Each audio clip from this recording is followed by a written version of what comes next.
네, 더 공정하게 더 균형 있게 스픽스 브리핑 저는 박영식이고요. 오늘 6월 28일입니다. 장마가 본격화하고 있습니다. 이달 말까지는 폭우와 폭염 또 특히 열대야도 반복된다고 하니까 비 피해 없는 한 주 또 건강 관리 잘 하시는 한 주가 되어야 하겠습니다. 오늘 브리핑에서는 전국 상황 짚어볼 거고요. 행안부의 경찰 통제 논란 이거 연일 심각합니다. 어떻게 또 흘러가야 될지 저희가 짚어보려고 하고요. 한 걸음 더 들어가 보도록 하겠습니다. 오늘 스픽스 브리핑 함께 해줄 분들 소개해드리죠. 더 좋은 정치 연구소 정호진 소장, 송문희 전 고려대 연구교수, 김영기 메타 커뮤니케이션 센터 대표와 이 시간 함께 하겠습니다. 어서 오십시오. 안녕하세요. 네, 반갑습니다. 세 분 다 피곤해 보이시는 것 같아요. 이유가 있습니다. 오늘의 저희 스픽스가 선정한 일면을 만나보시면 왜 이분들이 피곤할까? 아마 모든 국민이 다 그럴 겁니다. 자, 스픽스가 선정한 오늘의 일면을 만나보도록 하겠습니다. 거두절미하고 일면 띄워주세요. 일면은 중앙일보의 보도 가지고 왔습니다. 7월도 안 됐는데 열대야가 이게 참 너무 이르게 왔다라는 보도이거든요. 사상 첫 6월 열대야, 서울, 광주 등 지금 열대야가 찾아왔다. 근데 강릉은 지금 최저 기온이 28.7도라고 해요. 이유는 그렇다고 합니다. 비구름이 담요 역할을 해서 열이 안 빠지는 그런 현상을 지금 보여주고 있고, 기상청은 올 여름은 평년보다 더 더울 것이다. 벌써 숨이 턱턱 막히시죠? 저도 이런 기사를 보면 더위를 싫어하는 사람의 한 명으로서 너무 괴롭습니다. 자, 한국일보 보도 볼까요? 이게 무려 115년 만에 6월의 열대야이기 때문에 오늘 이 세 분이 평소보다 좀 피곤해 보이시는 이유였습니다. 하루 최저 기온 25.4도였고요. 어제 낮 최고 기온 28도 불과했지만 비는 찔끔, 기온은 그대로 습도만 올라서 후텁지근 하였다라는 보도들이 오늘 조간신문에도 많이 실려 있고요. 네, 그렇습니다. 이따 다른 보도를 보더라도 아마 열대와 관련된 보도들은 계속해서 이어질 예정이에요. 기상청의 예상이 그렇습니다. 우리 정호진 소장님은 열대야를 이기는 방법, 나만의 방법이 있다면 혹시 어떤 거를 좀 추천을 해주시겠습니까? 저는 개인적으로 늦은 밤에 네. 땀을 흘릴 정도로 운동을 하고 나서요. 운동을. 예. 그리고 샤워를 하고 나면 그래도 좀 노곤한 감이 있어가지고 잠이 오세요? 잠이 좀 그래도 좀 솔솔 오는 편입니다. 평소에 네. 더위를 안 타시니까 이제 그런 말씀을 하시는 것 아니요, 같은데. 더위를 타죠. 저도 네네. 어제 밤잠 이루는데 너무 힘들었어요. 저도. 그러셨군요. 특히나 습도가 높다 보니까 네. 선풍기를 틀었다, 에어컨 틀었다 워낙 그러다 보니까 저도 네. 밤잠을 설쳤는데 네. 일단 저만의 노하우라면 밤에 땀 흘리고 네. 시원한 물로 샤워하고 네. 그리고 잔다. 몸을 좀 피곤하게 만든다 이런 말씀이시고, 예. 송 교수님 혹시 특별한 방법이 있습니까? 저는 더위에 강한 사람. 그래요? 제일 부럽습니다. 저는 이런 분들이 제일 부러워요. 제가 대학교 1학년 때 처음 이제 서울로 올라왔거든요. 근데 제가 대구 출신 아닙니까? 데프리카. 대구는 진짜 네, 많이 사실 덥죠. 그때는 그렇게 더운지 몰랐는데 서울 왔는데 여름 방학 때쯤에 친구들이 너무 덥다는 거예요. 근데 난 하나도 안 더운 거야. 이걸 갖고 왜 덥다 그러지? 근데 지금 서울 온 지가 이제 한 30년 넘어가잖아요. 근데 지난 주말에 대구 갔다 왔는데 와, 대구 딱 그 동대구역 내리는 순간에 숨이 턱 막히는 거예요. 그리고 이따 또 이제 서울 오니까 이 정도 날씨 살만한데 나는 너무 날씨 별로 덥지 않다. 근데 네. 만약에 더위를 극복하는 방법 꿀팁 하나 드리겠습니다. 네네, 주세요. 네, 이거 말해도 될지 모르겠어요. 괜찮아요. 주세요. 밤에 네네네. 샤워하고 난 다음에 저는 네. 운동하면 힘들어갖고 운동을 못하는데 샤워하고 난 다음에 네. 남편의 러닝과 팬티를 입고 자면 정말 시원합니다. 사각 팬티. 남편 거를 네, 입으시면 꿀팁입니다. 시원하다. 꿀팁입니다. 근데 저는 그 여성 속옷에 대한 그런 어떤 그런 깊은 고찰을 해본 적이 너무, 없어서 네, 여성용도 트렁크가 있어요? 있지 않나요? 일단 남편께 되게 시원합니다. 한번 남편께 해보시죠. 이제 크니까 사이즈가 네, 당연히 사이즈 크니까 크고 엄청 시원합니다. 이제 그 바람이 잘 통하니까 당연히 시원하다는 말씀. 제가 어제 잠을 못 자서 이렇게 네네. 아침에. 알겠습니다. 예, 그런 말씀 주셨고, 자, 우리 김영기 대표도 한마디 들어볼까요? 김영기 대표도 좀 특별한 그 노하우가 있습니까? 밤에 열대야를 이기는 방법. 저도 노하우. 어제 딱 03시 30분에 네. 깨가지고 보니까 네. 바람은 또 강풍이 불어서 막 덜컹덜컹하고, 근데 또 불쾌해서 잠은 안 오고, 그래서 눈을 좀 피곤하게 하자. 네. 그 무슨 이렇게 좀 이제 핸드폰 보면서 네. 내일 방송 준비도 하고 예. 그러다가 이제 잠이 들었는데 네. 눈을 피곤하게 하니까 진짜 눈이 침침해지네요. 침침해져서 잠이 부작용이 잘 온다는 그런 방법이에요? 부작용이 있지만 네. 눈을 좀 피로하게 하는 것도 네. 눈이 좀 쌩쌩하신 분들은 네. 한번 해보시면 괜찮을 것 같습니다. 이거 뭐 오늘 들어왔던 권장하진 않습니다. 이게 막 들어왔던 분들이 이게 세 분이 더 무슨 얘기를 하나 이러실 거예요. 예, 열대야 자체는 뭐 버티는 저는 수밖에 없는 것 같아요. 뭐 이겨낼 수 있는 방법이 없습니다. 그냥 에어컨 틀고 자는 방법밖에 없어서 전기비가 뭐 전기세가 요즘 뭐 난리인데요. 근데 아무튼 힘들어도 이 잠을 못 자면 사람이 살 수가 없어가지고 저는 에어컨 틀고 선풍기 틀고 다 하고 잡니다. 아무튼 여러분들 건강이 최고니까 그런 분들 참고하시라고 말씀드리고 혹시 뭐 열대야 관련 기사에 네티즌들의 어떤 그런 노하우, 뭐 네티즌들이 얘기하는 와 더워도 너무 덥다 이런 뭐 반응들이 좀 나오고 있어요. 어때요? 전에 갑자기 기억나는 게 있는데 네, 그 약간 민간요법처럼 네. 에어컨이 없는 집에 있었을 때 여름이 정말 더웠거든요. 그 물통에다가 물을 담아서 얼린 다음에 안고 자요? 그걸 좀 안고 잤어요. 아 그렇구나. 네, 그랬더니 잠깐 좀 시원하고 네. 그나마 괜찮더라고요. 아 예 예. 네, 뭐그 정도인 거고 네네. 뭐 각자 이게 노하우를 공유하는 거는 너무 이게 맨날 해마다 이 더위가 막 경신하고 이러니까 네. 그 노하우들은 뭐 TV에 가끔 나오긴 하는데 네. 이거 뭐 모든 거 다 해봤지 않겠습니까, 여러분들이? 괜찮은 거 있으면 댓글로 좀 남겨주세요. 네네 알겠어요. 뭐 아무튼 내일도 열대야일 가능성이 높다. 저 오늘 밤에도 주무실 때 열대야일 가능성이 높다는 말씀이니까 아무튼 뭐 이제 이런저런 노하우들 많이 뭐 소개해드렸어요. 뭐 남편의 소곡도 괜찮고 뭐 운동도 열심히 하시고 아니면 뭐 눈을 침침하게 하시든지 아무튼 잘 선택해서 열대야를 이기시길 바랍니다. 파이팅이고요. 자. 오늘 주요 주제로 좀 넘어가 보도록 하겠습니다. 이 주제가 뭐 연일 뭐 지난주에 이어서 결국에는 이게 이렇게 되어 가는 것 같아요. 결국에는 경찰청장이 사의를 표명하는 상황까지 나아갔습니다. 동아일보의 보도를 먼저 만나볼까요? 이상민 행안부 장관의 모습이 보이고 경찰청장의 사의하는 모습. 이 사진 말고 사진을 보여주세요. 사진. 예, 첫 번째 기사요. 그렇습니다. 동아일보의 보도인데요. 경찰청장은 사의를 표명하는 모습, 행안부 장관은 뭔가 이제 뭐 말씀을 하고 계신 모습인데 어쨌든 뭔가를 강행하는 의지를 보여주는 그런 모습이 함께 실려 있죠. 상반된 표정처럼 보이게 일단 동아일보가 배치를 해놨는데요. 다음 중앙일보 보도 볼까요?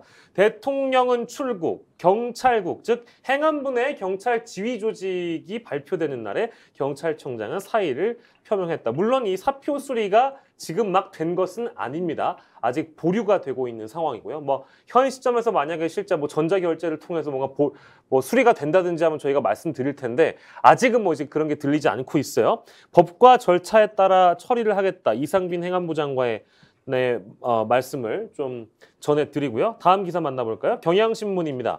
정권의 경찰 통제에 반발했다. 치안 총수는 사의를 표명하게 됐다. 임기는 26일이 남아 있어요. 김창룡 청장은 뭐 다들 아시겠지만 문재인 정권에서 임명된 인물입니다. 행안부가 아는 경찰제도의 근간 변화, 출국한 윤 대통령 사표 수리는 보류, 자문위의 권고를 수용하겠다. 전반적으로 어쨌든 자문위가 권고한 내용이 대부분 다 이제 수용을 하는 지금 상황이라서 경찰 조직 내부에서는 약간의 반발의 움직임도 있죠. 물론 일선에서 따지고 보면 이제 조직으로 보면 가장 하부에 위치해 있는 일선 경찰들이 많이 반발하고 있고 상부로 올라가면 글쎄요 뭐 조직적인 반발 움직임은 아직 보이지 않고 있습니다. 그게 이제 검찰과 경찰의 약간의 차이점이긴 한데요. 세계일보의 보도를 볼까요? 헌법, 법령 따라 지휘 시스템을 재정비하겠다. 이게 비정상의 정상화라는 얘기를 하고 있어요. 뭐 법 따라 시스템화를 하는 것이다. 글쎄요. 기존과 어떻게 변경이 되는 건지 약간 정리를 하고 가도록 하죠. 김영기 대표가 정리했죠? 준비했나요? 네. 행정안전부 경찰 지휘 통제 조직 신설의 쟁점을 한번 좀 정리해 볼 텐데요. 네. 행정안전부에서는 계속 얘기하는 건 정부 조직법에 의거해서 보면 크게 달라지는 건 아니다. 이미 할 수 있는 거고 약간의 시행령만 좀 변화시키면 할 수 있다. 뭐 이런 얘기인데. 우리 저기 피디님이 경향신문 보여주세요. 네. 지금 대표님이 말씀하시는 게 경향신문에 왜 그 쟁점 나와 있는 거 있잖아요. 비관론이랑 그 주장 대립한 거. 그 내용을 맞습니다. 토대로 좀 말씀해 주세요. 예, 구체적으로 이제 정부조직법 제34조 규정에 보면 행안부 장관이 지휘 감독 책임과 권한이 있다. 그러나 경찰 쪽에서는 이건 법률의 위임 범위를 넘어선 것이다. 얘기를 하고 있고 그다음에 또 정부조직법에 소속 청에 대해서 중요 정책 수립에 관해 그 청의 장을 직접 지휘할 수 있다고 규정돼 있다. 예, 그렇기 때문에 괜찮다. 그러나 비판론 쪽에서는 이거는 규칙 제정 자체가 위법이다. 그리고 경찰 업무 조직 신설 여부와는 무관한 것이고 또 이 비판론 쪽에서는 이건 독립성과 중립성을 침해하는 것이다. 그렇게 지금 쟁점들이 거의 잘 정리가 돼 있는데 아마 쭉 읽어보시면 주로 행정안전부 쪽에서는 이미 있는 정부조직법을 활용해서 대응 논리를 얘기를 하고 있고 경찰법까지 같이 보면 전문가들 입장에서는 그 이 장관의 주장이 경찰 조직 운영을 규정한 경찰법 입법 취지를 도외시했다. 아전 인수격으로 해석한 거다. 이 법적 정합성이라는 뭐 표현이 나오는데 경찰법까지 종합적으로 고려해 보면 지금 그 이 장관의 주장은 좀 법을 편의적으로 해석했다. 이런 주장들을 내고 있습니다. 뭐 출신 자체가 뭐 이상민 장관이 뭐 판사 출신이기 때문에 법이야 뭐 잘 아시겠습니다만 사실 이 부분들이 위헌 논란이 지금 있는 부분도 사실 있거든요. 이제 그런 부분도 저희가 오늘 논의를 할 텐데 자 일단 소장님께서는 어떻게 보셨습니까? 어떤 말씀 주시겠어요? 그 사실 저는 그 검찰의 권력이 이제 경찰 권력이 이제 수사권 이양뿐만 아니라 이제 앞으로 이루어질 게 이제 국가정보권, 대공수사권까지 이양되게 되면 사실 엄청나게 비대해지는 거죠. 공룡 경찰이라는 얘기가 뭐 달리 나오는 건 아닙니다. 그렇기 때문에 경찰 일각에서도 인정하듯이 당연히 민주적 통제라는 부분들은 반드시 필요한 부분인 것 같아요. 근데 지금 진행되는 이 민주적 통제 방식이 누구에 의해서 어떻게 지금 이루어지냐가 가장 쟁점 부분인 것 같아요. 그러니까 아까 지금 표에도 나와 있지만 이게 뭐 30여 년 전에 내무부의 치안본부가 부활되는 것이 아니냐 이런 얘기가 지금 나오고 있는 상황인데 사실 민주적 통제는 반드시 필요합니다만 지금 사실 행안부에서 이루어지고 있는 이 과정과 절차를 봤을 때 예를 들어 단 한 차례 어떤 공청회라든가 의견 수렴이라든가 이런 기본적인 절차가 다 무시되고 있는 부분이 있어요. 뭐 이 장관이 있었다는 식으로 얘기를 합니다만. 근데 뭐 예를 들어서 경찰제도 개선위원회 내에서지 이게 공론화되지는 않았습니다. 그렇죠. 사실 그런 측면에서 정부가 과도하게 밀어붙인다. 예를 들어서 장악이다. 이런 부분에 대해서 충분한 근거를 좀 제시해주고 있는 것이 아니냐. 이렇게 좀 보여지는 측면이 있죠. 지금. 절차적 문제도 좀 지적을 해주셨고 송 교수님은 어떻게 보십니까? 저희가 뭐 많이 얘기를 하긴 했는데 뭐 이런 주장이 좀 대립되고 있는 상황이에요. 하지만 뭐 정부 입장에서 밀어붙이고 있고. 뭐 거의 답정려 이런 말 하잖아요. 답정려. 답이 이미 정해져 있다. 이 행안부는 답이 정해진 것 같아요. 지금 자문위 공고안을 받아들였다고 하지만은 자문위의 그 공고안을 만든 것 자체가 이미 행안부 장관과 그런 뜻에 따라서 만들어진 게 아닌가 싶은데 저 이 얘기 정말 며칠째 하고 있습니다만 더운데 열불이 또 나네요. 지금 아무리 봐도 행안부에서 이 이야기들을 들어도 저는 납득이 안 갑니다. 아전 인수를 떠나가지고 이거는 아무리 봐도 30년 전으로 회귀하는 것이다 이런 생각이 드는 것이 뭐 봐라 법적으로는 문제가 없다 이런 얘기를 하지만 기본적으로 행안부 장관의 사무에서 치안을 뺐던 이유 그리고 경찰청이 외청으로 독립했던 그 역사적인 이유를 본다면은 지금 저렇게 얘기할 수 없죠. 경찰에 대해서 비대해지고 있는 경찰을 통제하는 건 필요하다. 민주적 통제가 필요하다는 거는 정말 저도 공감하고 있지만 어떤 방식이냐는 굉장히 중요하거든요. 박근혜 전 대통령 때 시절에도 경찰청장들이 정권 눈치 살피면서 정보 경찰 활용하다가 지금 다 재판 받고 있지 않습니까? 지금 경찰의 독립성, 중립성이 30년 동안 조금씩 나아지고 있다고 얘기함에도 불구하고 아직까지 많은 사건들에서는 경찰이 정권 눈치 보는 거 아니야? 이런 얘기를 하고 있는 판인데 정말 저런 식으로까지 가버린다면 앞으로는 경찰이 정권의 입맛에 따라 수사와 이런 걸 할 수밖에 없다. 적어도 국민의 인권에 관계된 부분이기 때문에 이 부분은 국민의 목소리를 먼저 들어봐야 되겠다. 뭐 빨리 지금 시작하는 게 중요한 게 아닌 것 같습니다. 예, 두 분 다 좀 비판적으로 말씀을 해주시긴 했는데 조선일보가 어떻게 보도하고 있는지 조선일보의 보도를 만나볼까요? 검찰국에 대한 얘기를 하고 있어요. 법조계의 언급을 따와서 아니 검찰도 법무부의 통제를 받고 있거든. 근데 뭐 경찰은 뭐 경찰국 행안부의 경찰국 만들어가지고 경찰 좀 통제를 받으면 안 돼? 그게 바로 민주적 통제라는 식으로 일단 얘기를 하는데 이건 어떻게 말씀 주시겠어요? 조선일보가 재빨리 태세 전환한 것 같아요. 저는 저기 언론으로서 해야 될 소리 해야 된다고 생각합니다. 어떻게 법무부에서 통제하는 것과 행안부 소속으로 경찰국이 통제되는 게 같습니까? 아까 말한 그런 역사적 맥락뿐만 아니라 지금 현실을 본다면은 법무부 지금 검찰국이나 모든 사람들이 다 법조인 출신 아닙니까? 검찰 출신들이죠. 그런데 지금 경찰 출신으로 행안부 장관 된 적 있나요? 제가 몰라서 그런가요? 네네. 지금 우리가 검경 수사권 조정 얘기할 때 검찰들 들고 일어났죠. 일선에서 거의 일사불란하게 위에서부터 아래까지 다 이거 문제 있다 하고 지금 경찰들 어떻게 하고 있습니까? 경찰청장 뭐 20며칠밖에 안 남았는데 사의 표명한 것밖에 없지. 윗선 우리가 흔히 말하는 윗대가리들은 가만히 있어요. 그냥 눈치 보고 있는 거예요. 다만 현장에 있는 일선 경찰관들이 지금 근조 리본 달고 나오고 1인 시위하고 하고 있는 거예요. 경찰들은 항명할 수도 없어요. 내가 항명하고 옷 벗고 나가면은 검찰들처럼 변호사 개업도 못 해요. 이런 상황입니다. 그래서 검찰과 경찰을 동일선상에 놓는 거는 저는 예. 문제가 있다 봅니다. 소장님도 그렇게 생각하세요? 뭐 비슷한 생각인데요. 그 조선일보가 지나친 형식 논리를 적용한 게 아닌가 싶어요.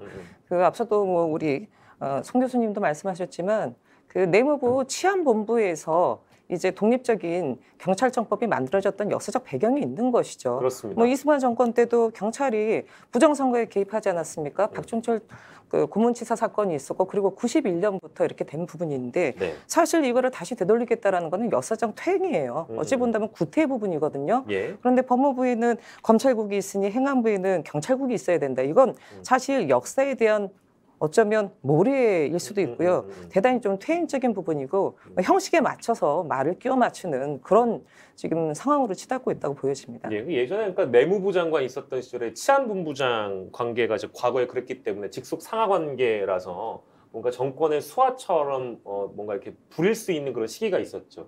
그러다 보니 예, 말씀하세요. 정권이 권력을 다 장악하면 안 됩니다. 이거는 윤석열 정부뿐만 아니라 어떤 정권이든 마찬가지인데 지금 법무부나 검찰을 거의 장악하고 있다 이런 얘기를 하잖아요. 사실은 국정원도 아마 마찬가지일 겁니다. 그런데 경찰까지 일사불란하게 장악을 한다 그렇게 되면 모든 권력기관이 사실은 국가 권력이 종속되는 것이거든요. 네. 우리가 검찰과 경찰도 간에도 서로 견제와 균형이 필요합니다. 그렇기 때문에 이런 방식은 아주 나쁜 방식으로 가고 있다. 적어도 이 부분에 대해서는 정말 국민의 목소리를 들어야 되겠다. 뭐 공청회 얘기하셨는데 어떤 방식으로든 공론을 해서 여론을 만들어 보는 게 중요할 것 같습니다. 네.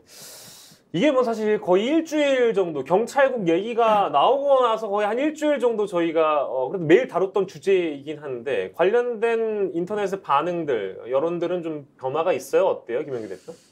그간 경찰 그리고 뭐 경찰청장에 대해 쌓여온 실망과 불신이 좀 깊어 보입니다. 사실 안타깝게도 사의 표명에 대해서 크게 동의하는 분이 별로 없습니다. 그래요? 댓글 여론은요. 그래요?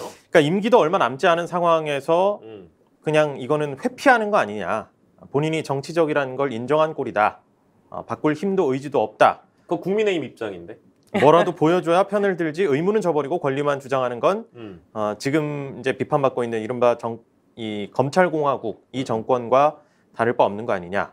지금 윤 대통령처럼 정치하려고 하는 거 아니냐. 네. 윤 대통령이 지금 정치로 나왔던 그 배경과 자꾸 이제 좀 겹치는 걸로 보이는 거죠. 그렇게 좀 가혹한 평가를 받고 있습니다. 그래요? 여기에 대해서 또 뭐 우려도 분명히 우려의 목소리도 있는데요. 예. 이제 경찰국까지 만드는 것 말씀하신 대로 검경 모두 양손에 쥐려고 하는 것 아니냐.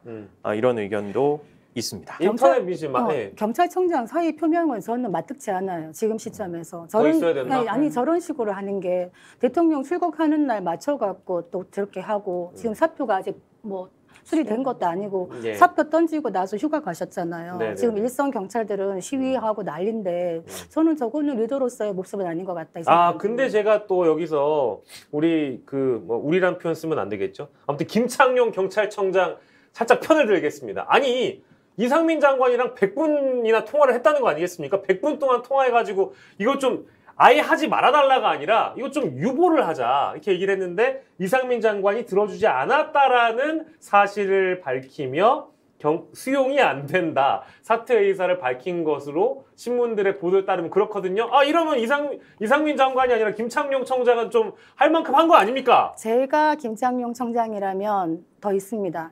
더 있습니까? 이상민 행안부 장관에게 만나달라고 했는데 만나주지도 않았죠. 네네. 그거는 행안부 장관의 문제라고 봐요. 네네. 만나주고 충분히 얘기를 했어야 되는데 만나주지 않으니까 마음이 힘드니까 100분 동안 통화를 했는데 전화기 땀날 만큼 했는데도 받아들여지지 않았다. 그러면 저는 대통령과 독대를 할 수도 있는 것이고요. 끝까지 있으면서 자기가 할 수 있는 최선을 다해야 된다 생각한다. 네. 지금 저 시점은 바람직하지 않다고 봅니다. 대통령은 김창룡 총장을 안 만날 마음이 없을 만나주겠죠. 것 안 같은데요. 만나주겠지만 저는 어떤 일이 있을 때 그 자리를 내가 치고 나간다라고 책임을 다했다고 생각하지 않습니다. 네, 근데 그렇게 하기에는 소장 26일이라는 시간이 너무 짧은 거 아닙니까? 딱 이제 제가 김창룡 총장이어도 26일 동안 내가 버텨봐. 이거 뭐 바뀔 게 없어. 아, 그러면 남아있을 이유가 없는 거 아니겠어요? 애매할 것 같아요. 예. 제가 보기에도 일단은 조직의 하나의 수장으로서 지금 그러니까 문제가 되고 조직 내에서도 여러 의견이 모아지고 있는 가운데 끝까지 임기 때까지 관철시키거나 혹은 네. 관철은 안 돼도 리더로서 마지막 역할을 해야 된다라는 의견이 저는 충분히 있을 수도 있습니다. 저도 사이가 맞닥지 않는 부분이 있는데 네. 한편으로 이해가는 게 할 수 있는 게 없어요. 행안부 장관과 그 긴 시간 통화했는데도 불구하고 어느 것도 반영되는 게 없고 임기는 남은 거는 26일밖에 없는 것이고 네네. 그리고 임기를 맞아 채우고서 물러나자니 사실 모양새가 굉장히 빠지지 않겠습니까? 네네. 그런 부분에 있어서 일단은 사의를 표명한 것 같고 또 현직에 있는 그 말단의 경찰들도 대단히 지금 많은 목소리를 내고 있지 않습니까? 네. 그런 모양새도 같이 좀 취한 게 아닌가 생각이 들어요. 뭐 국힘에서도 그 자기 정치하는 거 아니냐 이런 비판이 있을 것 같아. 댓글에도 이거 뭐 이제 그 뭐라도 보여줘야 진짜, 편을 들지라는 얘기가 계속 맴도는 것 같은데요. 아마 네.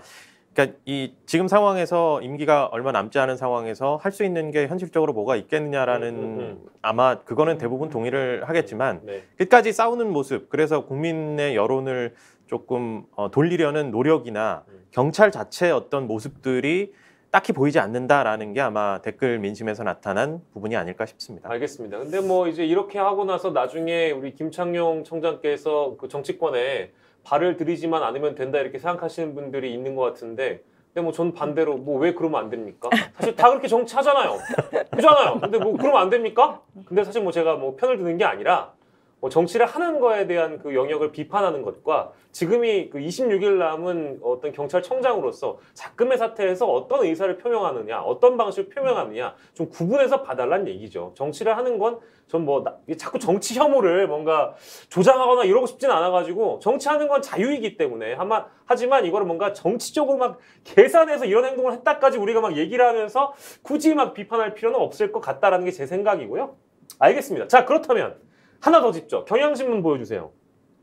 검란 닮은 집단 행동이라는 보도가 있습니다. 근데 이게 경란으로 번지느냐? 제가 오프닝에서 잠깐 말씀드렸죠. 검찰 내부 어떤 상황이 딱 벌어졌을 때 검찰 내부의 반발과 경찰 내부의 반발은 좀 구분해서 볼 필요가 있다. 이제 검찰은 예를 들어서 자기 조직에 누군가 칼을 들이대거나 검찰 조직이 위험에 빠지면 위부터 아래까지 막 죄다 막 일사불란하게 움직이는, 우리가 검사 동일체 원칙 얘기하잖아요. 그런데 아니 경란으로 번질까라는 이제 물음표가 달리는 이유는 이게 지금 시위를 하는 분들이나 우리 경찰 조직을 건들지 말라라고 반발의 목소리를 내는 분들은 말단에 있는 분들이 목소리를 내고 지휘부는 정작 움직임이 없단 말이에요. 아, 이거 왜 그런 겁니까, 송 교수님? 아, 제가 또 이렇게 말 안 할 수가 없는데 제가 오늘 자백을 하겠습니다. 자백하십시오. 제가 이렇게 경찰 문제 나올 때 좀 흥분 평소와 다르게 조금 하는 건 있어요. 제가 네. 경찰의 딸입니다. 아, 지금 물론 돌아가셨습니다만 뭐 저희 아버지 일선에서 그냥 낮은 계급으로 그냥 일하다 가셨는데요. 늘 그 경찰이 문제가 되는 거 보면 항상 위에 눈치 보고 권력 따라 움직이고 하는 건 윗선, 윗대가리, 우리가 이런 얘기를 하는데 예. 정말 현장에서 국민과 함께하는 경찰들 중에는 고생하는 분들 많습니다. 순직하시는 분들도 있고요. 그런데 지금 반발하고 있는 것도 보면은 윗선, 중간선 조용하죠. 네네. 어떤 정권이 오든 간에 자기들이 자기 자리 내놓고 가는 거 쉽지 않아요. 근데 지금 일선 경찰들은 저렇게 데모하고 하는 게 본인에게 굉장한 데미지가 될 수 있음에도 불구하고 하는 것이거든요. 예. 저렇게 일선에서 고생하는 경찰들의 길을 좀 세워주는 네. 경찰 조직 내에 그 윗선들이 좀 있었으면 좋겠는데 아쉽게도 네. 검찰은 지금 폐기된 검찰 동일체의 원칙 때문에 굉장히 일사불란하게 움직이지만 지금 경찰은 그게 안 되고 있어요. 네. 제 경찰 친구들 많은데 몇 통화를 했습니다. 그랬더니 네네네. 이런 얘기 하더라고요. 우리는 어차피 머슴이야. 아, 우리는 어차피 머슴인데 머슴이 몸집이 비대해진다고 해서 우리가 밥을 덜 주겠다고 얘기를 하는데 대들면 우리가 뭐 힘이 있냐. 대들면 몽둥이를 맞겠지. 이렇게 자주 섞인 얘기하는데 제가 마음이 많이 안 좋았거든요. 네, 네. 국민들이 조금 힘을 모아줘야 되지 않겠나 생각합니다. 근데 경향신문 보도의 마지막에 보면 경찰에서는 직을 던지는 게 보기 어렵다라고 얘기하면서 그렇죠. 뭐라고 나와 있냐면 검찰에서 퇴직을 하더라도 변호사 개업을 할 수 있는 검사보다 선택폭이 좁기 때문이라는 해석이 나온다. 근데 우리는 뭐 이제 예를 들면 하위직 경찰이나 고위직 경찰이나 뭐 대본 적이 없기 때문에 경찰이었다가 나오면 할 일이 없는가, 뭐 변호사는 못 되는가, 뭐 이제 그런 현실적인 이유에 대해서 우리가 판단할 건 아닌데 실제 그렇다고 봐야 돼요. 어떻습니까? 아니 근데 그냥 일반적으로 봤을 때도 예를 들어 검사직을 버리고 나오면 변호사 개업할 수 있잖아요. 그렇죠, 그렇죠. 근데 예를 들어 우리 하위직 경찰들이 예를 들어서 경찰복을 벗고 나오면 할 수 있는 게 뭐가 있습니까? 특별한 전문직에 갈 수가 없어요. 그러다 보니 우리 뭐 많이 보면 이제 자영업에 뛰시는 분들도 많다 이런 얘기가 있기 때문에 네. 사실 본인이 거취를 결정하는 데 있어서 고위직 경찰은 모르겠습니다. 이러저러 여러 군데 일단 뭐 스카우트 될 수 있지만 우리 하위직 경찰들이 맘대로 옷을 벗을게는 이후에 본인의 그럼요. 이유가 너무 불안한 거죠. 네네. 그렇기 때문에 검찰처럼 경란이 일어날 수 있을까라는 부분에 있어서는 약간 좀 회의적입니다. 쉽지 않다라는 일단 전망이. 저건 문제 아니에요. 사실 우리 정치권도 법조계 출신들 엄청 많잖아요. 네네. 우리가 평론하는 팀도 보면 법조인 출신 많습니다. 정치인도 마찬가지고 왜 그러냐. 정치 나갔다가 뭐 낙선하거나 안 되거나 하면은 나는 본업을 돌아가면 돼. 네. 변호사 하면 돼. 그렇지만 일반 국민들은 좀 힘들거든요. 네. 그래서 이것도 또 좀 생각해 볼 거리는 있겠다. 뭐 이 생각 듭니다. 제가 법조인들 싫어하는 건 아니고요. 예, 마치 싫어하는 것처럼 들리긴. 자, 김영희 대표 왜 웃었어요?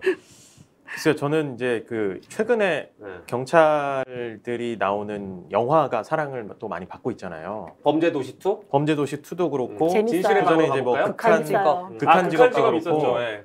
그런 거 보면 경찰들이 참 짠하고 특히 이제 경찰을 뭐 완전히 전체 조직으로 얘기하기보다 거기서도 사실 이제 간부들과 그 자기 자리를 지켜야 되는 분들과 일선에서 뛰고 있는 경찰 고생하는 경찰들이 약간의 이제 갈등이 있고 형 왜 이래 이러면서 막아줘 하는 그 모습들이 보이잖아요. 그게 딱 국민에게도 약간 투영되어 있는 거 아닌가. 그래서 경찰이 스스로 이런 모습들을 자정의 모습들 그리고 자기 권리를 되찾기 위한 모습들을 말씀하신 대로 하위 경찰들이 지금 그 전국 경찰 직장 협의회가 네네네네. 얘기하는 것보다도 윗선에서 정말 직을 걸고 국민을 위한 목소리를 내달라 이런 좀 민심이 있는 것 아닌가 그런 생각을 해보게 됐습니다. 그냥 아무튼 사표를 던지는 건 가장 뭐 좀 어떻게 보면 쉬운 일이라고 해야 될까요? 게다가 임기가 얼마 남지 않았기 때문에 네네네. 그런 부분도 좀 그렇게 비판적으로 좀 바라보게 되는 부분이 있는 것 같습니다. 그렇죠. 뭐 김영기 대표가 이제 평소에 사표를 좀 많이 던져보려고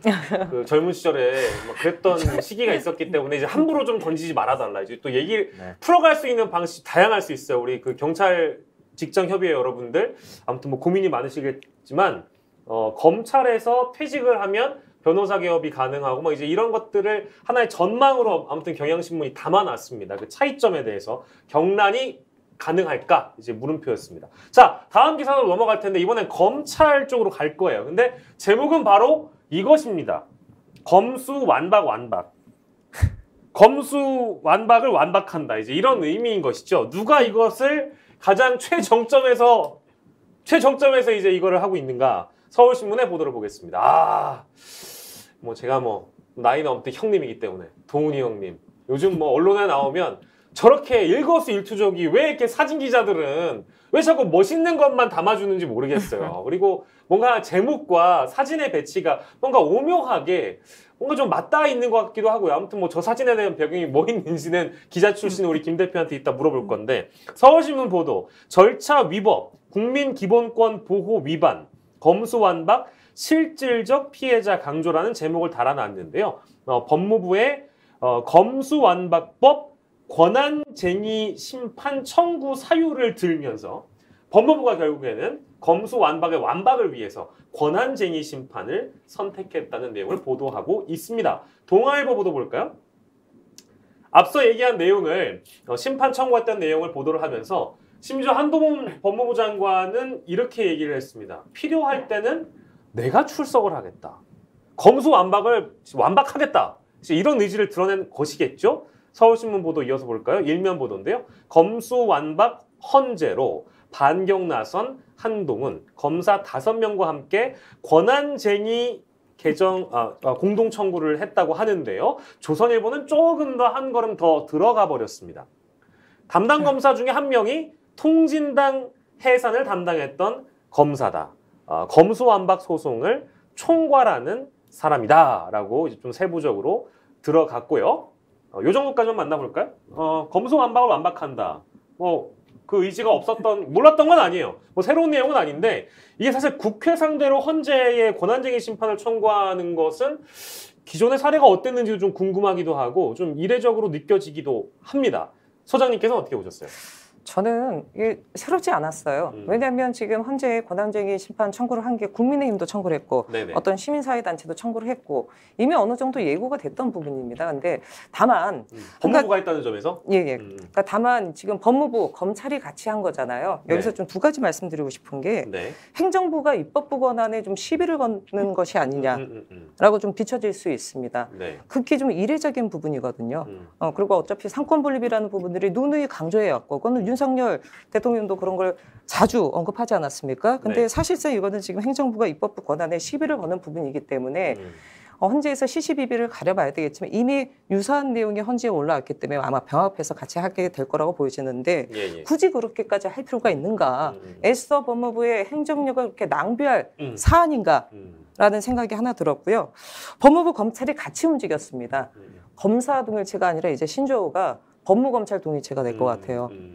검찰과 법무부가 이렇게 그 하나로 일치단결해서 움직였던 것은 대한민국의 지금 헌정질서상 거의 보기 드문 이례적인 부분이 아닌가 싶은 부분이 있고요. 한 가지 좀 지금 방금 떠오르는 게 한동훈 법무장관이 직접 나설 수도 있다. 헌재에 직접 갈 수도 있다 이런 얘기를 했는데 앞서도 통진당 해산을 담당했던 김서구 검사 그분이 총괄 TF장이라고 얘기하더라고요. 예전에 통진당 해산 때 법무부 장관이 황교안 법무부 장관이었습니다. 직접 헌재에 출석해가지고 변론을 하기도 했죠. 기억나요. 예. 그런 모습이 이렇게 겹쳐지는 게 국민들 입장에서도 그닥 어떻게 비춰질지 한번 스스로 자문해봐야 하지 않나 이런 생각도 듭니다. 송 교수님? 저는 조금 이 부분에서는 견해가 조금 다르네요.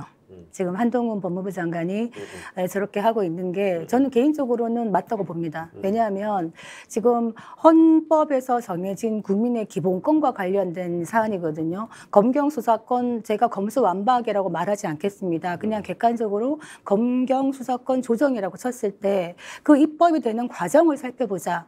우리가 어떤 법을 만들 때 절차도 굉장히 민주주의적 측면에서 중요한데 우리가 또 얘기합니다만 민영배 의원 꼼수 탈당하고 안건조정위원회 무력화시키고 그냥 밀어붙여가지고 그냥 통과시킨 거거든요. 그래서 그러면 그 통과시킨 다음에 국민에게 기본권이 얼만큼 더 그럼 신장될 것인가 봤더니 일선에 있는 많은 변호사들이 얘기하기를 이 법이 통과되면은 그 피해를 보는 게 수많은 국민들이 실제로는 수사나 이런 거에서 피해를 많이 본다. 걱정을 많이 하는 거예요. 그렇기 때문에 과연 그렇다면 절차상으로도 문제가 있지만 이렇게 통과된 검수완박법이 국민의 기본권 보호에 오히려 역행하는 게 아니냐라는 문제 제기가 있기 때문에 지금 가장 법을 잘 알고 있는 법무부와 검찰이 하는 거거든요. 국힘에서도 물론 했습니다만 병합해서 이거 아마 선고 날 것 같은데 문제는 헌재가 어떤 결정을 할지 모르겠어요. 지금 헌재 그 구성원 자체가 문재인 정부 하에 좀 진보적인 성향의 법관들이 있기 때문에 어떻게 될지 모르겠습니다만 이 법이 시행되기 전에 지금 효력 정지 갖춰본 저거라도 좀 받아들여진다면은 국민의 기본권 침해가 조금 더 미뤄지지 않겠나. 저는 개인적으로는 이 부분은 한동훈 법무부 장관이 잘하고 있다. 이렇게 말씀드리겠습니다. 근데 저는 한 가지 말씀드리고 싶은 게 국민의 기본권이 침해가 된 적은 없죠. 왜냐, 이 법은 아직 시행이 안 됐습니다. 9월 10일 이후부터 시행이 되는 거거든요. 그러니까 뭐 법률 관계자라든가 뭐 전문가분들께서 시행도 되지 않았음에도 불구하고 기본권이 침해될 것이라고 얘기하는 거는 너무 섣불리 좀 판단하는 부분이라고 보고요. 정확히 검수완박도 아닙니다. 지금 보면 부패, 경제는 아직까지 검찰이 수사권을 갖고 있는 부분이에요. 그런 부분이기 때문에 저는 예를 들어 100번 양보해서 시행되고 나서 판단할 수 있는 부분도 분명히 있습니다. 과연 얼마만큼 국민의 기본권이 침해가 됐는지에 대한 부분들을 봐야 되는데 지금은 사실 어느 것도 시행되지 않은 속에서 지레짐작으로 국민의 기본권이 침해될 것이다라고 얘기하는 법무부 장관과 검찰에 대해서도 사실 다들 유사 출신의 법조인들 아닙니까? 예. 법이라는 것이 어떻게 이루어지는지 그 현상과 결과를 보고서 다시 수정하거나 개정하거나 다시 수정하거나 이런 보완 절차가 있어야 되는데 그런 것 없이 얘기한다는 것 자체는 사실 굉장히 정략적으로밖에 볼 수가 없다. 검찰이 기존에 갖고 있었던 수사권을 놓치지 않겠다라는 그런 것으로 또 비춰질 수 있는 부분이 있다고 봅니다. 조금 더 이제 근본적인 질문을 해야 돼요. 사실은 검찰이나 경찰이 어떤 부분에 대해서 우리가 갖고 있는 권한을 내려놓지 않겠다라는 조직 이기주의로 어떤 행동을 하는 건지 네. 아니면 정말 본연의 자세에서 권력기관으로서 국민의 인권을 보호한다는 기본에 충실한 건지를 저희가 좀 살펴봐야 될 것 같은데 네네. 우리가 이제 침해의 현재성 얘기를 하죠. 권한쟁의 심판이나 이런 거 할 때 침해가 바로 현실로 왔느냐 아니면은 국민의 기본권에서 침해가 충분히 예견되는 가능성으로도 우리가 조사해 볼 수 있는 부분이 있다. 그래서 아마 이 부분은 법리적인 검토가 매우 필요한 부분인 것 자, 같습니다. 김 대표? 네. 네. 그러니까 이 절차적 문제점 그리고 이제 입법 보완 미비 이런 부분에 대해서는 많은 분들이 동의를 하시는 것 같은데 말씀하신 대로 지금 두 분의 평론가 의견이 엇갈리는 것처럼 댓글 민심도 찬반이 좀 팽팽합니다. 그 헌법재판소 결과를 굉장히 지켜보겠다. 지금 막 그 헌법재판소 말씀하신 대로 진보 성향이 많기 때문에 이 사람들 굉장히 좀 개인적으로 요새는 법 감정을 많이 드러내잖아요. 그래서 헌재가 다른 판단을 하면 자기의 신념과 다른 판단을 하면 막 위해를 가할 것처럼 지금 댓글에서는 굉장히 좀 격앙돼 있는 분들이 많이 계시고 또 한편으로는 이게 지금 검수완박 잘못됐다 논하기 전에 검찰이 이렇게 스스로 돌아봐야 되는 것, 특히 이제 편향 수사, 뭐 판사 사찰, 검언 유착, 뭐 김건희 여사와 장모 부실 수사 네. 이런 제 식구 감싸기, 불공정한 행태를 먼저 돌아봐야 되는 것 아니냐. 정부 요직에 또 검사만 있으니까 국가를 위한 정책보다 이런 검찰 조직을 위한 일만 몰두하는 것으로 비춰지고 있다. 이런 뼈가 담긴 의견들도 제가 좀 이제 표현들을 많이 순화했지만 이런 논지의 의견들이 상당히 많이 쏟아지고 있습니다. 알겠습니다. 알겠습니다. 네. 자, 그리고 저희가 이 주제 마무리하기 전에 검찰 내부 상황 조금 짚어볼까요? 서울신문의 보도 만나보시죠. 검찰총장 역대 최장 구인난. 그러니까 총장 구하기 어렵다 이거죠. 누구의 존재감 때문이야? 바로 동훈이 형의 존재감 때문입니다. 장관의 그립이 세기 때문에 결국엔 누가 와도 거기 가봐야 뭐 그 장관 말만 그대로 이행해야 되고 이게 뭐 요즘에 청와대 직할 체제라는 얘기까지 나와가지고요. 그래서 청와대 하명만 받는 검찰총장 누가 하냐? 진짜 이런 생각 때문에 글쎄요. 이게 한다는 사람이 나오기가 아무래도 좀 어려울 것 같긴 한데 지금 비공개로 위원회를 구성 중인데 뭐 아무튼 서울신문 보도로는 후보 추천위 50일 넘게 못 꾸렸다고 합니다. 이러다 보니까 제가 경찰, 검찰 내부 상황을 봤어요. 경향신문에서는 그래서 사정기관, 집권초의 권력기관을 다 잡기에 올인하고 있는 윤석열 정부에 대한 내용이 나와 있습니다. 그래서 사정기관을 다 잡게 되면 그 다음에 뭘 할 것이냐. 문재인 정부를 향한 전방위 사정에 대한 속도를 내려고 하지 않겠느냐라는 분석, 전망까지 나와 있습니다. 자, 다음 주제로 바로 넘어갈게요. 오늘의 정치 살펴보겠습니다. 전국의 상황을 좀 들여다볼 텐데 한겨레의 보도를 먼저 만나보시죠. 이준석발 혁신위. 예, 혁신위가 열린 날에는 윤핵관이라고 부르는 분들께서 맞불 포럼을 놨는데요. 그 장면을 좀 만나보시죠. 한국일보에서 두 가지의 사진을 좀 대비시켜서 나와 있어요. 오른쪽 사진은 이준석 대표가 혼자 시계 보고 있고요. 왼쪽에는 빽빽하게, 아주 빽빽합니다. 그냥 아주 사람들이 막 많이 들어차 있죠. 그래서 이게 정확하게 몇 명이 와 있고 누구를 주도로 모였는지는 다음 보도를 보시면 되겠습니다. 국민일보의 보도예요. 장제원, 이준석, 다음 일보요. 다음 국민일보 보도인데요. 장제원, 이준석 각자 다른 이제 모임을 주최를 한 겁니다. 당 혁신 주전 경쟁을 하고 있는 모습이다. 장제원 의원의 주도로 모인 곳은 대한민국 미래혁신 포럼이고요. 그리고 오른쪽에 있는 이준석 대표는 혁신위에서 주최한 반지성 시대의 공성전 세미나 쪽입니다. 근데 뭐 요거는 이제 어떻게 좀 다른지 구분이 안 되죠. 그래서 저희가 장제원 의원 쪽 포럼 주된 사진을 좀 가져와 봤어요. 중앙일보입니다. 누구를 초청했느냐? 이분이 또 왔어요. 이분이 또 왔습니다. 김종인 전 비대위원장. 무려 56명이 모여서요. 이게 무슨 마치 작은 의원총회 같이 느껴졌다고 합니다. 그래서 초청 강연을 했다고 하고요. 여기에 또 보시면 안철수 의원의 모습이 보이시죠? 그래서 윤핵관의 모임에 안철수 의원이 참석을 함으로 인해서 이준석 대표가 또 외로워지는 그런 모습이라고 하네요. 세계일보 모습 볼까요? 하필이면 또 물 먹는 모습을 막 목이 탄다 목이 타 이런 거 있죠? 이런 사진 또 이제 이준석 대표를 또 사진을 잡아놨어요.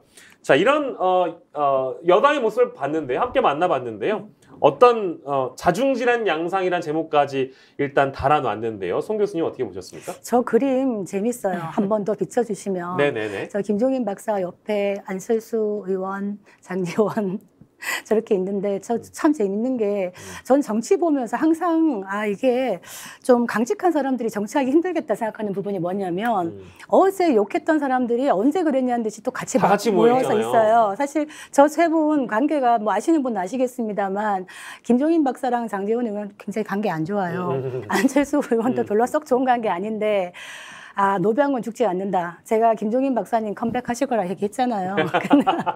결국에 또 오셨어요. 그래서 또 오셨습니다. 그래서 또 왜 윤발하게 하냐. 지금 국민의힘에게 훈수를 두고 가셨는데 거의 뭐 의원들하고 절반 이상이 왔다 그래요. 그래서 아마 저걸 딱 보면 앞으로 구도가 어떻게 움직여질 것인가 좀 그림이 예상이 되지 않습니까? 네네. 단 김종인 박사는 이준석 대표 팽하는 거에 대해서는 반대의 입장입니다. 예. 네. 그 내용 이제 연일 밝혀주셨고. 네. 기사에는 이런 내용이 담겨 있네요. 포럼에는 차기 당권 주자인 안철수 의원이 참석해 축사를 했습니다. 안 의원은 이 대표가 자신과 장제원 의원을 겨냥해서 간장 한 사발이라고 밝힌 데 대해서 이렇게 말씀을 하셨다고 하네요. 한국말인데 무슨 뜻인지 모르겠다. 한국말인데 무슨 뜻인지 모르겠습니다. 속이 타나 보죠. 뭐 이렇게 말씀하셨다는 것 같아요. 아무튼 뭐 안 의원의 행보는 저희가 지켜보면 될 것 같고. 우리 소장님께서는 어떻게 좀 평가해 주시겠어요? 내부 상황? 아까 이제 자중질환 하는데 지금은 이제 자중질환이 아니라 뭐 점입가경식으로 지금 치닫고 있는 것 같아요. 물론 이제 다음 달 초에 이준석 대표와 관련된 뭐 징계 결과가 어떻게 나오는지에 따라서 또 여러 가지 갈래의 향배가 달라지겠지만 국민들 보기 너무 피곤합니다 이제. 그 싸움도 한두 번이어야지 국민들이 지켜보는데 이게 지난 대선 지방선거 끝나고 나서 지방선거 끝난 지 지금 이제 거의 한 달이 돼가는데 네. 매일 싸우고 있는 형국이거든요.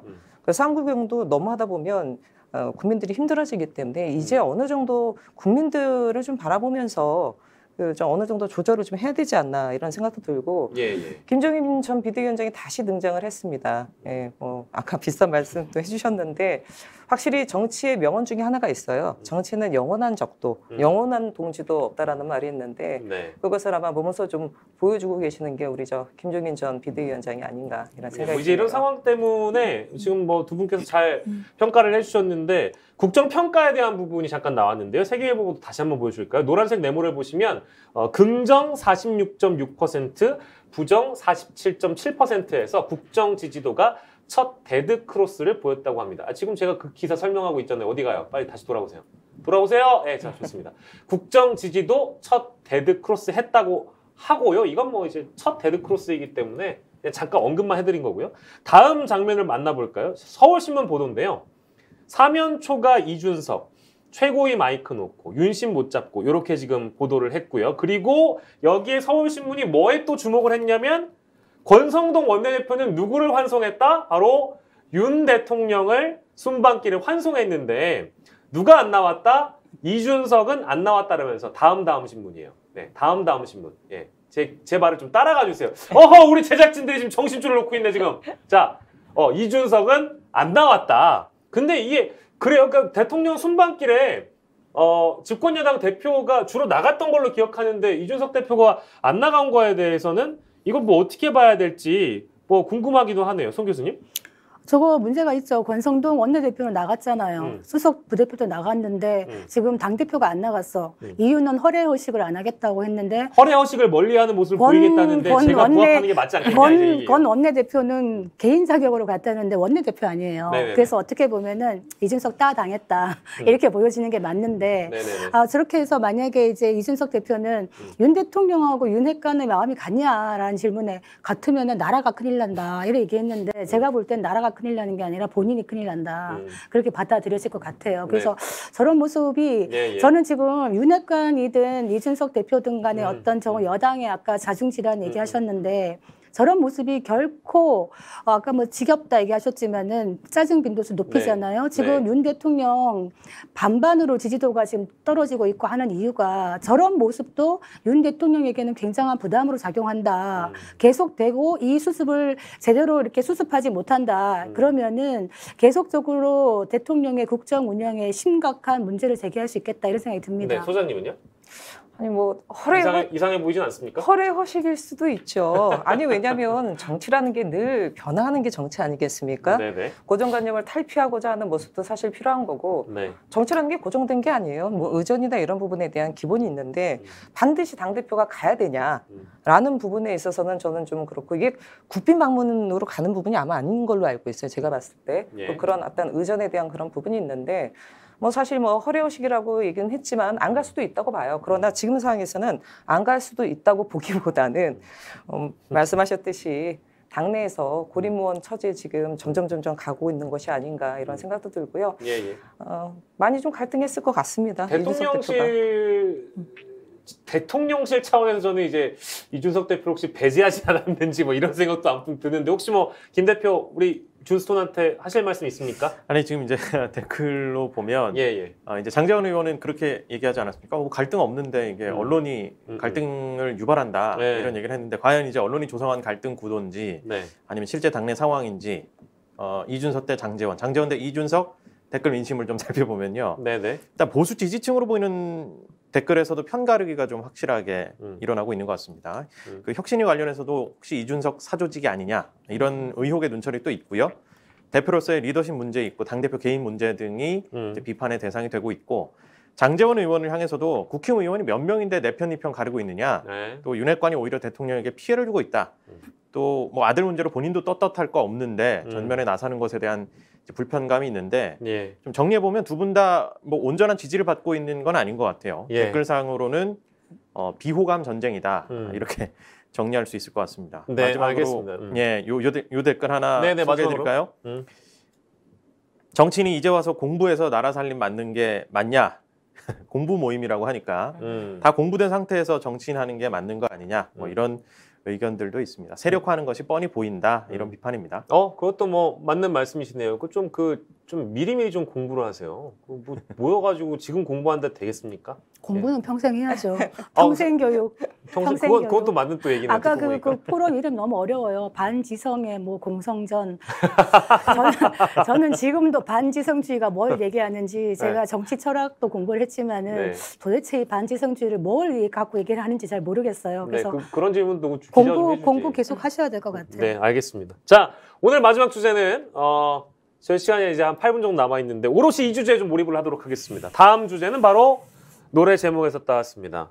여보세요 나야 거기 잘 지내니라는 노래죠? 그렇습니다. 임창정의 노래를 따왔는데요. 저희가 유튜브이기 때문에 그 노래가 들어가면 저희 영상에서 내려야 되잖아요. 그죠?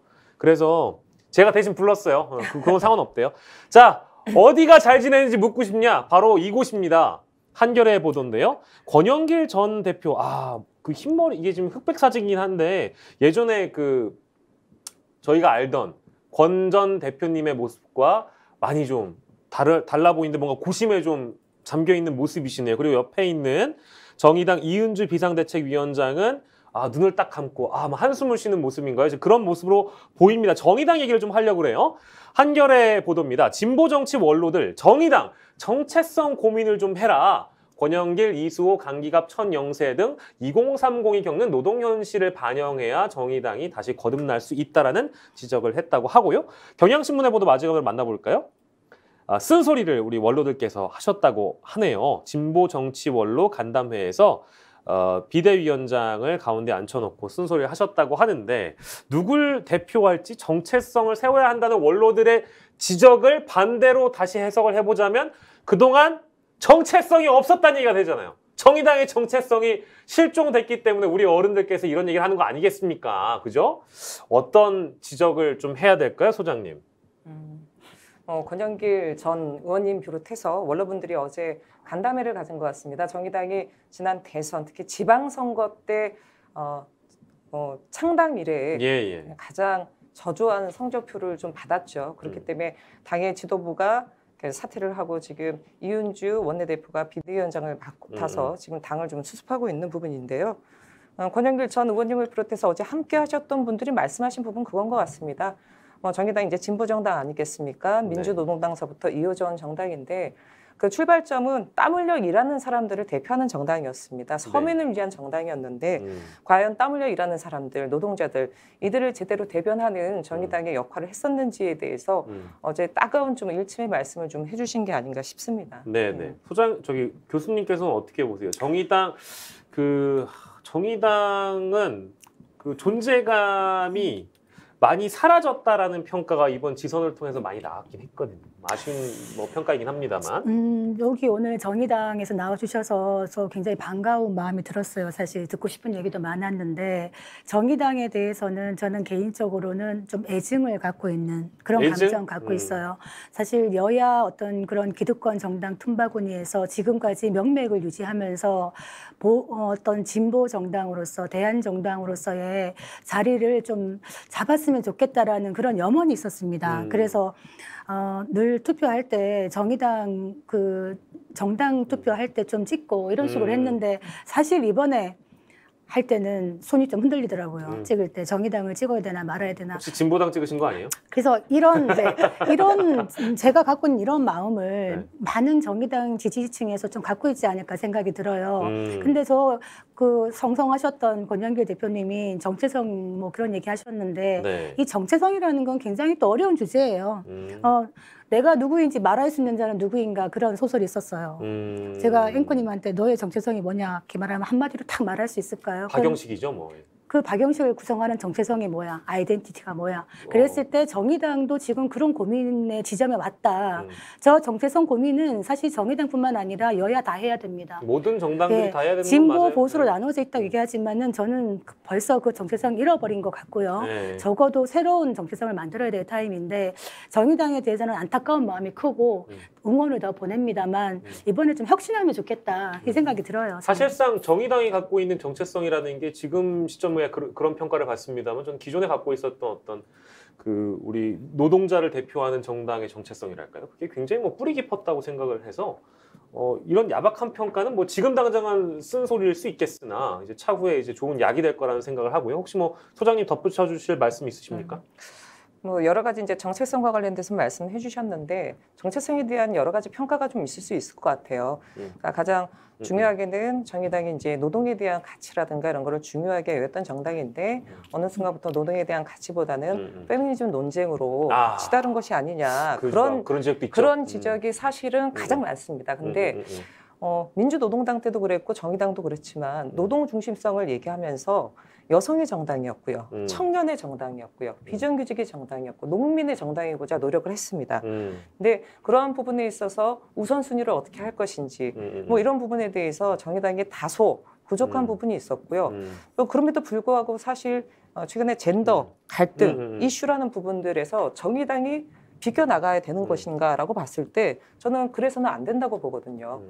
가장 여성주의를 앞세우는 정당이기 때문에 당당하게 좀 그런 부분을 해야 되는데 그런 과정 속에 국민들에게 정의당의 메시지 내용들이 다소간에 가르치를 한다거나 잘난 척한다거나 이런 식으로 보여졌던 부분들 비언어적인 정치 행위에 있어서도 그렇고요.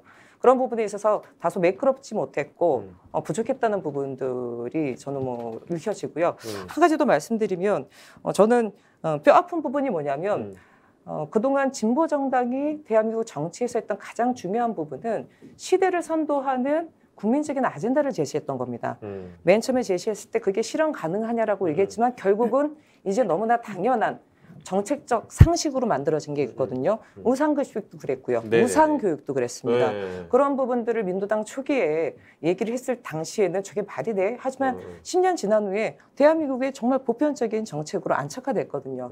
정의당도 사실 그런 노력도 했습니다. 예를 들어 중대재해기업처벌법, 뭐 정의당 입장에서 온전하지는 않지만 중대재해기업처벌법을 제정을 했고 지금 이제 시행이 되고 물론 다소간의 얘기는 있지만 대한민국 국민들의 생명과 안전을 지키는 그리고 당시에 굉장히 이 정도면 거의 국민적 합의가 이뤘다 할 정도로 70% 이상 찬성하는 법안이었거든요. 예. 그런 법안을 제정했지만 직후에 있었던 당대표의 불미스러운 사건으로 인해서 네네. 제대로 후속 작업이 이루어지지 못했는데 그 시대를 선도하는 그런 좀 선도적인 아젠다, 의제 이런 것들을 정의당이 앞으로 지속적으로 제기해야 될 저는 의무가 있다는 생각이 듭니다. 숙제까지 좀 언급을 해주셨고 김영기 대표 여론은 어떻습니까?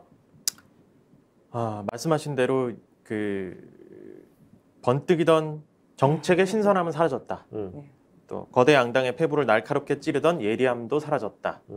고 노회찬 의원 사망 이후에 정의당이 표류하며 역사의 뒤안길로 사라질 때 약간 좀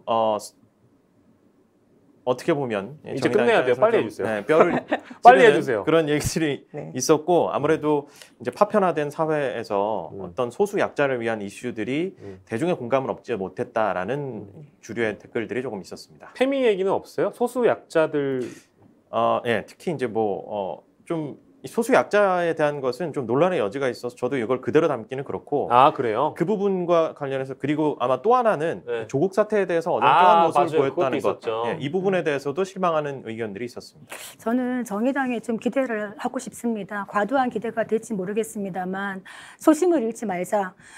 정의당이 왜 그런 모습들을 보여왔을까? 이유는 하나죠. 쉬운 길을 가려고 했기 때문입니다. 바로 눈앞에 보이는 표를 의식하다 보면은 원칙과 기준을 잃을 수밖에 없다. 그래서 저는 가시밭길이라도 원칙대로 가면 국민들이 반드시 지지할 것이다. 소심으로 돌아가자. 이 말씀 드리겠습니다. 네, 송 교수님의 조언까지 저희가 들어보면서 오늘 이 시간은 여기서 마무리하도록 하겠습니다. 오늘 세 분과 즐겁게 얘기를 해봤습니다. 더 좋은 정치연구소 정호진 소장, 송문희 고려대전 연구교수, 그리고 김영기 메타 커뮤니케이션 센터 대표와 이 시간 함께했습니다. 고생하셨습니다. 감사합니다. 고맙습니다. 예, 오늘의 한마디입니다. 누가 와도 허수아비라는 제목입니다. 요즘 세간에는 좌동훈, 우상민이라는 표현이 떠돌고 있습니다. 한동훈 법무부 장관과 이상민 행정안전부 장관의 이름을 칭하는 뜻이죠. 정부 출범 이후 양대 사정기관을 빠르게 장악하려고 하는 윤석열 정부의 행보는 그야말로 거침이 없습니다. 정부 여당은 수사기관들의 정치 중립성에는 문제가 없을 거다. 검찰을 정상화하고 비대해진 경찰 권력을 견제하기 위한 방향이다라며 큰 문제의식을 못 느끼고 있습니다. 정파를 떠나서 누가 집권을 하든 이게 과연 괜찮은 일인 걸까?